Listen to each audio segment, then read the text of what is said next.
Hello students, good morning. Today we will start 17th lesson Winning Freedom.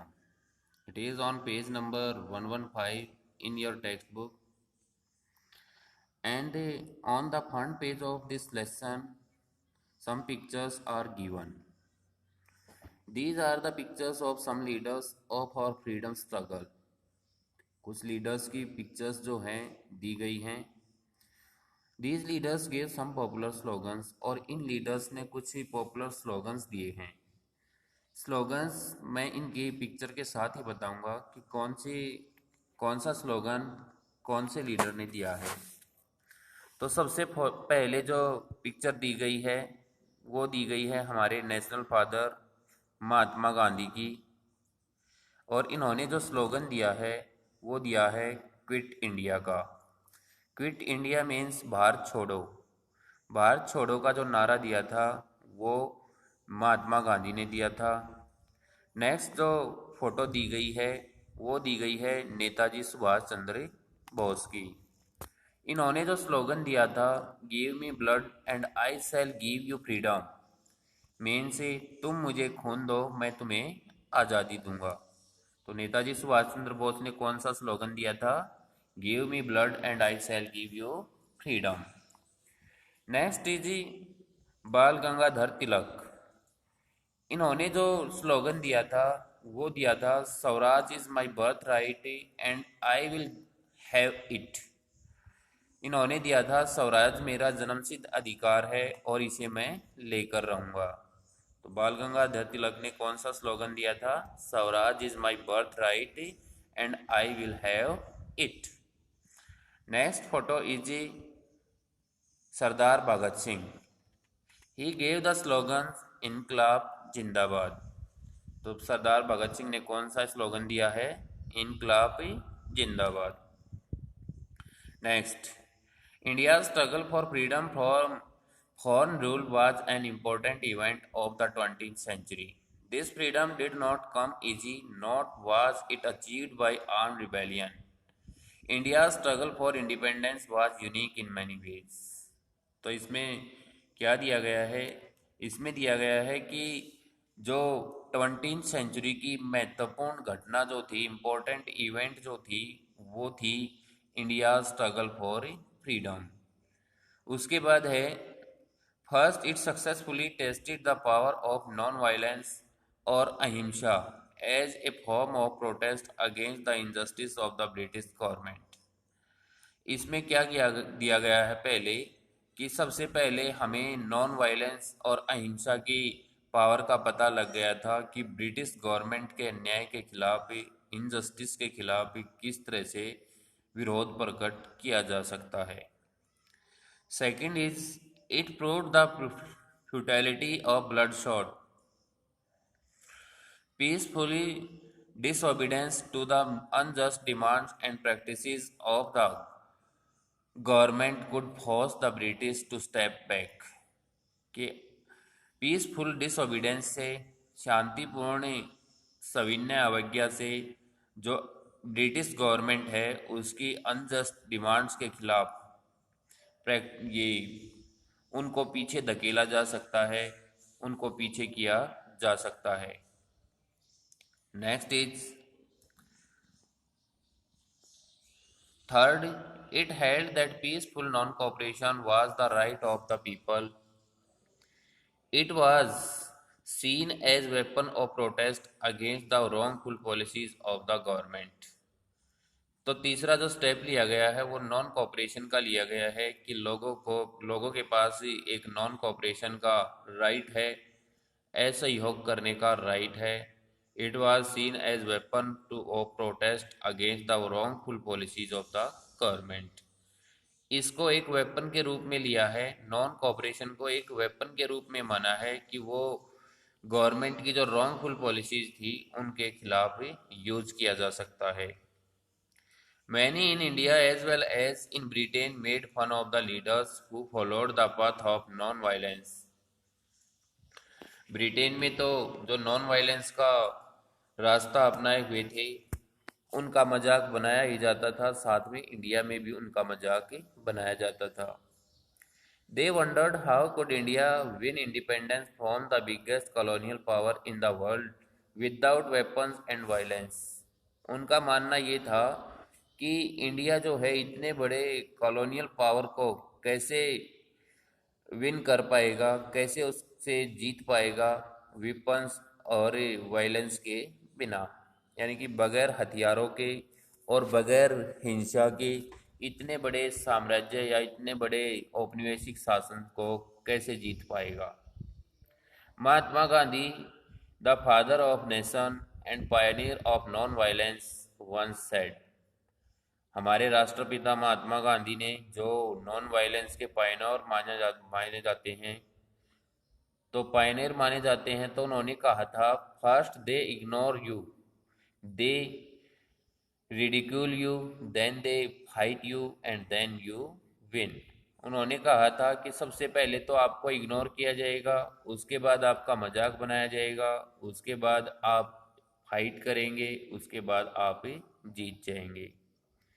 तो उन्होंने यही दिखाया है कि अगर हम नॉन वायलेंस का पाथ अपना करके, रास्ता अपना करके अगर हम जीत हासिल करते हैं तो ये हमारे लिए बहुत बड़ी अचीवमेंट होगी, क्योंकि नॉन वायलेंस का जो तरीका है उसका मजाक बनाया गया था इंडिया में भी और ब्रिटेन में भी।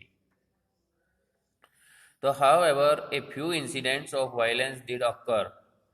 Nonetheless, the Indian struggle for independence would always be remembered as a peaceful resistance to the colonial rule of the British government.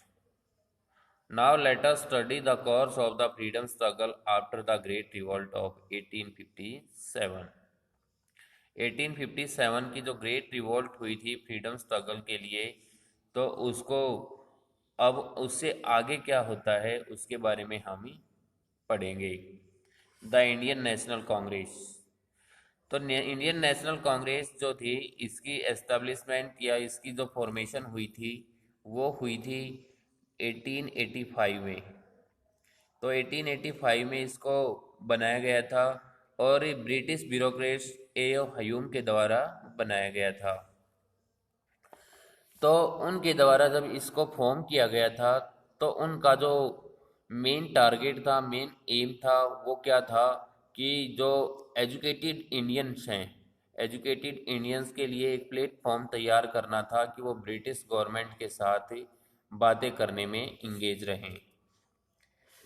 और जैसे 1857 में रिवोल्ट हुई थी, ऐसी रिवोल्ट दोबारा से ना हो इसलिए उन्होंने इंडियन नेशनल कांग्रेस की फॉर्मेशन की थी। The first session of the Indian national Congress took place in Bombay, now Mumbai.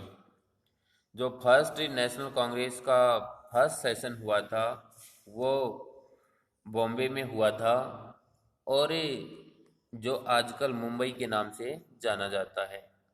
It was attended by 72 delegates. इसमें इंडियन नेशनल कांग्रेस के 72 डेलीगेट्स शामिल हुए थे, यानी कि 72 जो प्रतिनिधि थे वो इसमें शामिल हुए थे। In the beginning of the members of the Congress were moderates. शुरुआत में जो कांग्रेस थी उसमें केवल मॉडरेट्स मेंबर्स थे। मॉडरेट जिनको हिंदी में नरम दल कहा गया था, तो नरम दल के नेता इसमें शामिल थे।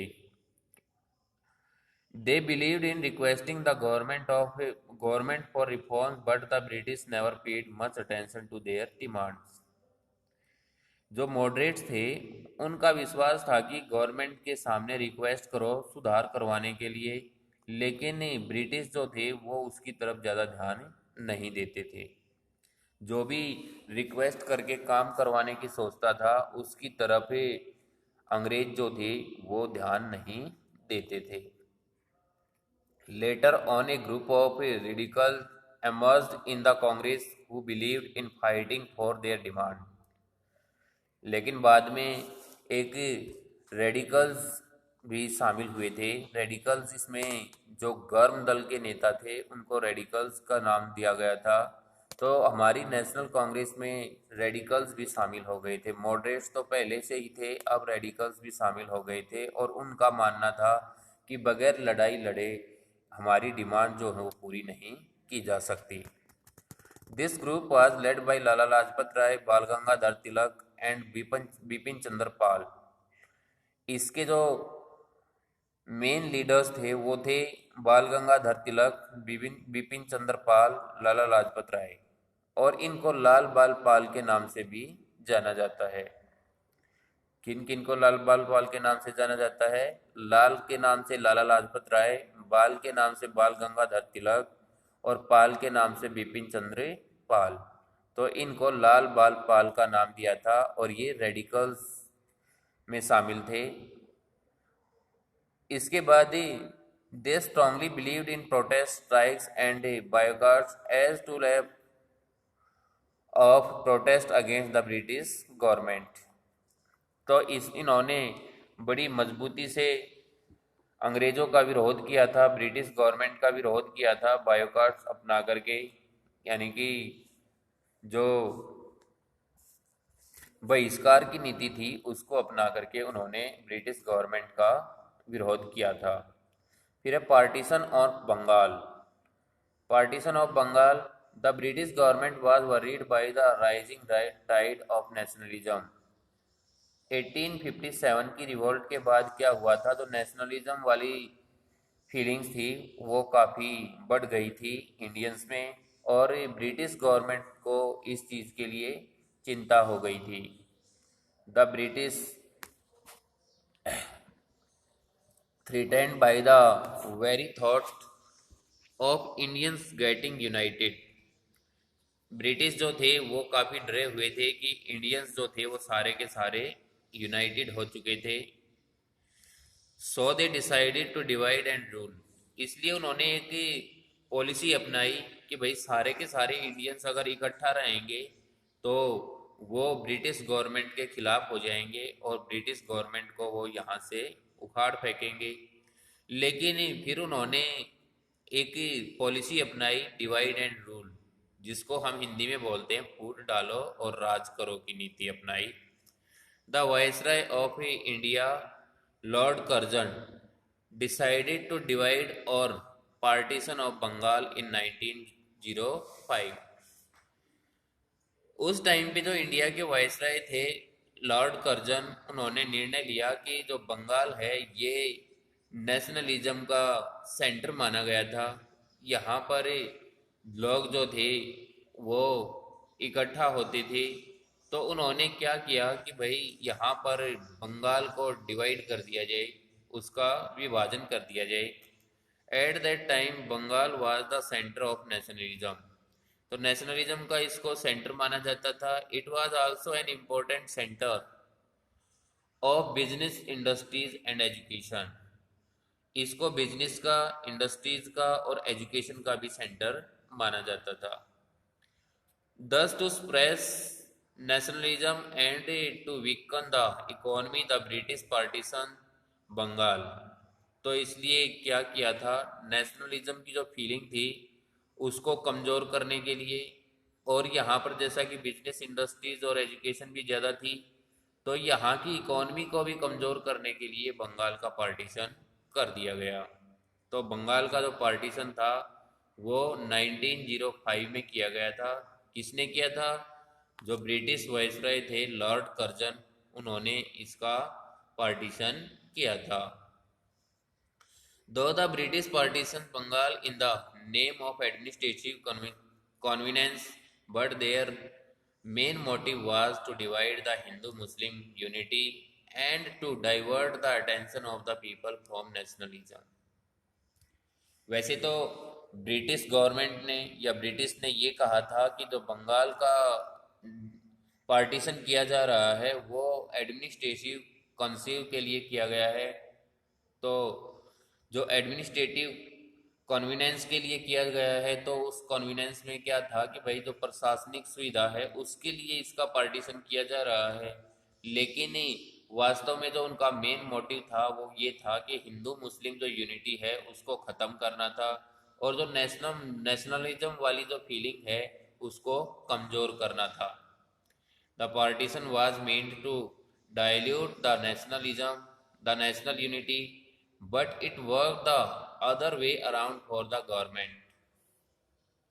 इसमें क्या था कि जो पार्टीशन का मतलब था वो नेशनल यूनिटी को कमज़ोर करना था, but it work the other way around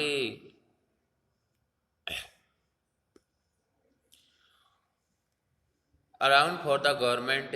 Vande Mataram a song composed by Bankim Chandra Chattopadhyay, एक ही गीत लिखा गया था वंदे मातरम बंकिम बंकिम चंद्र चट्टोपाध्याय के द्वारा, was translated into English. It helped spread the feeling of nationalism. इससे क्या हुआ था, उसको इंग्लिश में ट्रांसलेट कर दिया गया वंदे मातरम को, और इससे जो नेशनलिज्म वाली फीलिंग थी वो काफ़ी बढ़ गई थी। उसके बाद है the beginning of Swadeshi movement, Swadeshi movement की शुरुआत। Indians strongly oppose the partition of Bengal. Indians ने क्या किया था, जो पार्टीशन हुआ था बंगाल का उसका बहुत ज़्यादा विरोध किया था। लाला Lajpat Rai, Bal Gangadhar Tilak and Bipin Chandra Pal along with the Arvindo Ghosh and other political leaders protested against the government. ये सारे के सारे लीडर्स, लाला लाजपत राय, बाल गंगाधर तिलक, बिपिन चंद्र पाल और इनके साथ में अरविंदो घोष, ये जो पॉलिटिकल लीडर्स थे इन्होंने गवर्नमेंट के खिलाफ आवाज उठाई। The chief motive of the British was to earn profits by turning India into a market for their industrial products. Indian leaders asked the people to boycott foreign clothes and products. By doing this, they attacked the British economy's interest. They asked the Indians to use products made in India. So the Swadeshi movement aimed to sensitize people towards using the goods and services whose bona fides of British goods were made.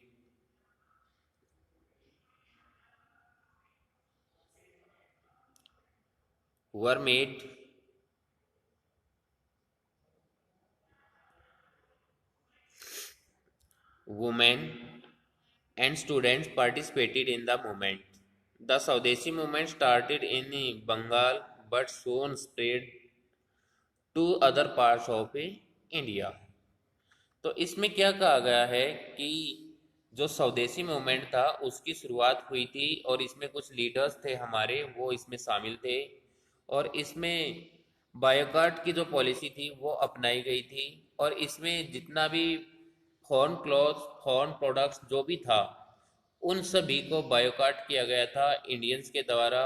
और इसका main motive क्या था, British economy को नीचे लेके आना।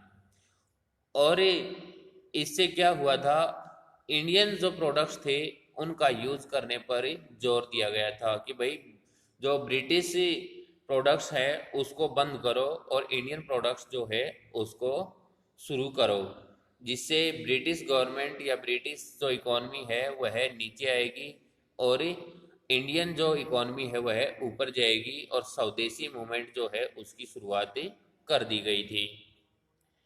इसके बाद यूनिफिकेशन ऑफ बंगाल।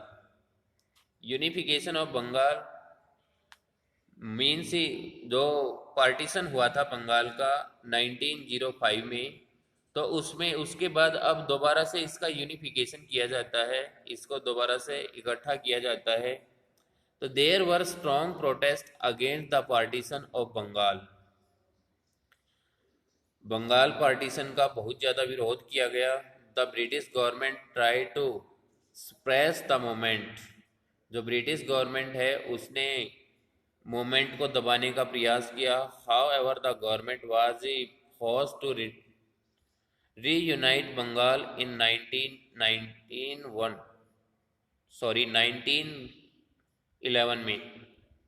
तो गवर्नमेंट जो है उसने बंगाल को दोबारा से रीयूनाइट किया 1911 में। It was seen as a setback and embarrassment for the government.